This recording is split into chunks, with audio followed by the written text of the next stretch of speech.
Pour cette année, j'avais vraiment à cœur de remettre au milieu de l'Église cette notion de crainte de Dieu. Crainte l'Éternel, ça ne veut rien dire d'autre que le respecter, le considérer.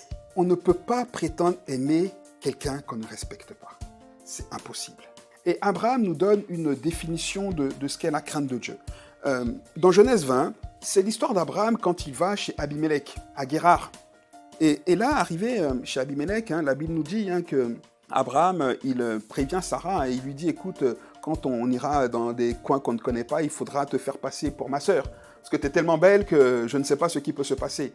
Okay, et il arrive que le roi Abimelech, devant la beauté de Sarah, la prend. Il la prend, il la met dans son harem et il veut consommer le mariage en fait. Parce qu'il n'a pas prise pour la décoration.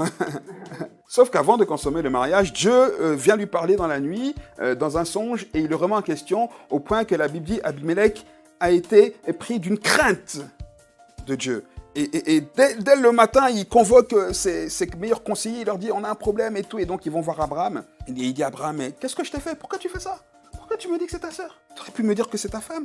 Et ici, au verset 11, la réponse d'Abraham est vraiment très très intéressante. Abraham répondit, je me disais, je pensais que dans ton royaume là, dans ton pays là, je pensais qu'il n'y avait aucune crainte de l'Éternel. Et donc, qu'à cause de la beauté de ma femme, on me tue. Abraham nous explique ici que là où il n'y a pas de crainte de l'Éternel, on fait ce qu'on veut. Le manque de crainte de Dieu, de respect de Dieu conduit l'homme à faire n'importe quoi. Et c'est pour ça que la Bible insiste justement sur cette notion de crainte de l'Éternel. Et les premières paroles de Salomon, le sage, dans les Proverbes, la première chose qu'il dit, c'est « La crainte de l'Éternel est le commencement de la science, est le commencement de la connaissance. » En fait, Salomon nous explique que tout commence dans notre marche avec Dieu par la crainte de l'Éternel.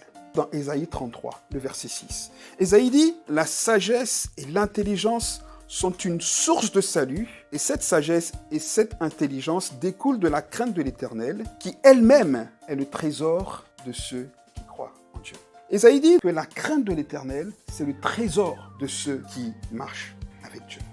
C'est pour ça que Paul, plus tard, a pu dire, et c'est aussi ce qu'on doit comprendre dans cette notion de craindre l'Éternel, dans 1 Corinthiens 10, 31, il dit « Si donc vous mangez ou que vous buviez, quoi que vous fassiez, faites tout pour la gloire. » Ça doit être pour nous un défi. Parce que si on ne commence pas à chercher Dieu en ayant du respect pour lui, on peut prier et jeûner pendant toute notre vie. Rien ne va se passer. Le manque de respect est la source de tous les conflits. Un manque de respect, c'est un bras de fer. C'est un dialogue de sourds. On ne peut pas s'entendre parce que moi, j'estime que tu me manques de respect et toi, tu estimes que je te manque de respect. Qui a raison là? Quand on vit en appartement, si je marche toujours et que mon voisin du dessous, il vient toujours se toquer en se plaignant. Mais je suis chez moi, là. Oui, mais tu me fais du bruit. Mais moi, je veux avoir la liberté de marcher comme je veux chez moi. Tu me prives de cette liberté, tu me manques de respect. Oui, mais toi, tu ne respectes pas ma liberté aussi parce que tu fais du bruit tout le temps. Donc, tu me manques de respect. Qui a raison? Conflit? Le petit souci, ou peut-être le grand souci, c'est que chacun définit sa propre norme de ce qu'est le respect. Et ce que j'estime être pour moi un manque de respect n'est pas forcément pour toi un manque de respect. C'est peut-être ça qui est le problème. Parce que finalement, chacun est influencé dans sa définition du respect par son arrière-plan, par son éducation, par plusieurs choses, par la vie.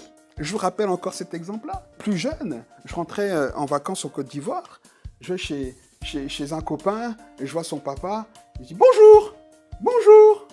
Ça vous choque pas? C'est pas choquant.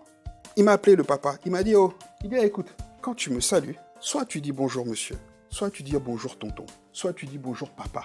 Mais si tu dis bonjour, c'est pas la peine de me saluer, c'est un manque de respect. » Parce que chez nous en Afrique, quand on salue quelqu'un, on dit pas bonjour, ça se dit pas. Bonjour, tu parles à qui? En fait, on estime que tu ne parles pas à quelqu'un, c'est un manque de respect, surtout quand la personne est plus âgée. Tu vois en Afrique, tu dis bonjour, personne ne te répond. Tu es même frustré, tu dis mais attends, mais je vous salue là. Mais tu parles à qui? Ils vont te dire, c'est à moi que tu parles? Non, tu ne me parles pas, moi. Quand tu me parles, tu t'adresses à moi, tu dis bonjour monsieur. J'explique tout ça pour dire que les normes de respect, finalement, dépendent de chacun. Et qui a raison? Conflit, incompréhension. Finalement, le vrai problème qu'on a, c'est qu'on agit de la même manière dans notre relation avec Dieu. Parce que dans notre relation avec Dieu, on explique à Dieu ce que nous, on considère être du respect ou pas. Et donc, on le respecte lui, on le craint lui en fonction de nos propres normes à nous. Il y a un conflit. Parce que nos normes ne sont pas celles de Dieu. Qu'est-ce que Dieu dit quand il dit qu'il veut qu'on le craigne, qu'on le respecte? C'est quoi le respect pour Dieu? C'est ce qu'Abraham a dit. Je croyais qu'il n'y avait pas de crainte, qu'on faisait ce qu'on veut. Non, Dieu ne veut pas qu'on fasse ce qu'on veut. Pas seulement à l'église, dans notre vie quotidienne. Dans Acte 5, là-bas, il y a un couple que vous connaissez, Ananias et Saphira. Ils auraient dû être arrêtés pour association de malfaiteurs, ces deux-là. Ananias et Saphira. Écoutez, ce que je trouve intéressant dans cette histoire, c'est que, alors que dans l'église, beaucoup vendent leurs biens pour venir participer à l'église, c'était à la mode en fait, ça faisait bien. Ananias et Saphira, ils avaient un bien là. Moi, je m'imagine Ananias et Saphira dans leur chambre. Je peux m'imaginer parce qu'on est tous comme eux. Il n'y a pas quelqu'un ici qui va me dire qu'il n'est pas comme Ananias et Saphira. Mais il ne faut pas rester comme eux. Saphira commence à se plaindre, mais Ananias, il faut faire quelque chose, on ne nous voit même pas dans l'église, on n'est personne dans l'église. Toujours la femme, elle commence à chauffer. Mais fais quelque chose, mais bouge-toi. Mais qu'est-ce que tu veux que je fasse? Mais fais quelque chose, mais voyons. Regarde, Marie, tout le monde parle que de Marie. Regarde, Jonas, Marie, tout le monde parle de tout le monde, mais nous, on n'est rien dans l'église. Fais quelque chose. Ananias, une idée dit, tu sais quoi, il y a le terrain là-bas, là. On pourrait le vendre. Ah ouais, on pourrait le vendre. Mais on avait un projet dessus, donc... Bon. Il a quand même de la valeur, ce terrain. Ouais, Bon, mais le projet, là, on l'évalue à combien? Allez, on va dire 80 000. 80 000 le projet? D'accord. Le terrain, il vaut combien?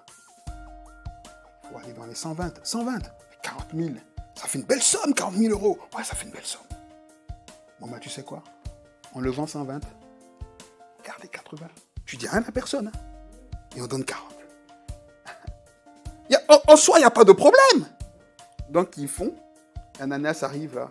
C'est le chef, là. Il a le carnet de chèque qui déborde. J'ai un petit quelque chose, là, pour toi. Tu vois, Pierre, j'ai un petit quelque chose, là. On a vendu un terrain. Combien? 40 000. Et vous voulez donner combien? 40 000. Ananias. Il commence à... Vous imaginez Saphira, quand elle arrivait? Elle devait être comme ça. Sauf qu'Ananias était déjà mort.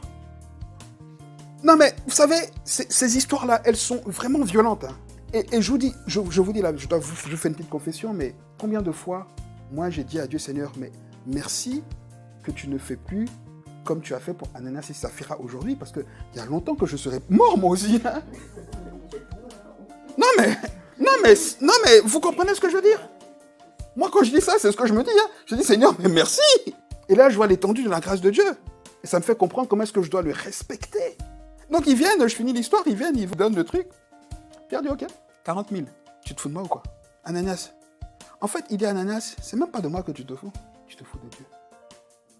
Ananias, mais comment ça? Il dit, mais ton terrain là, t'aurais pu le vendre ou pas? Ou pas? Dieu t'a rien demandé là. Et quand tu l'as vendu, t'aurais pu garder l'argent pour toi.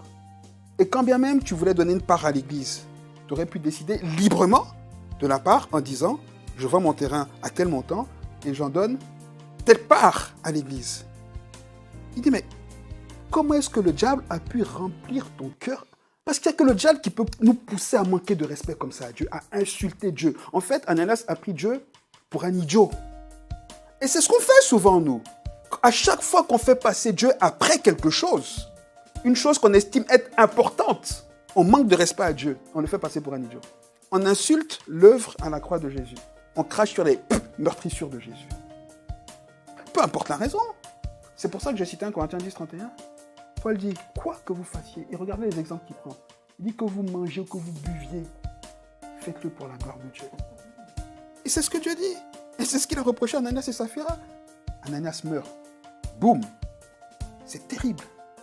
Et voilà que Saphira, qui sait qu'Ananias a été donné le chèque, arrive. Elle fait la miss. Bon, moi je fais pas bien la miss, je suis pas une miss, mais elle arrive toute belle là. Alors il a donné le chèque. Pierre dit, viens ici. Tu l'as vendu à combien déjà ton terrain? 40? Ouais, 40. Ouais, 40.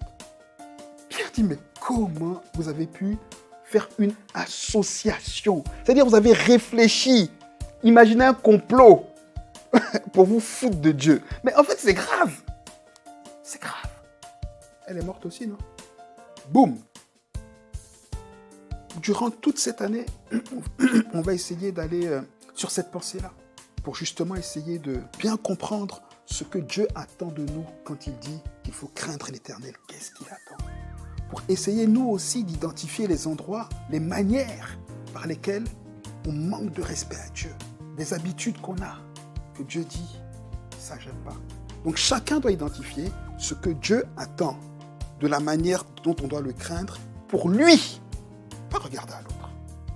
C'est ce qu'on aimerait faire durant cette année.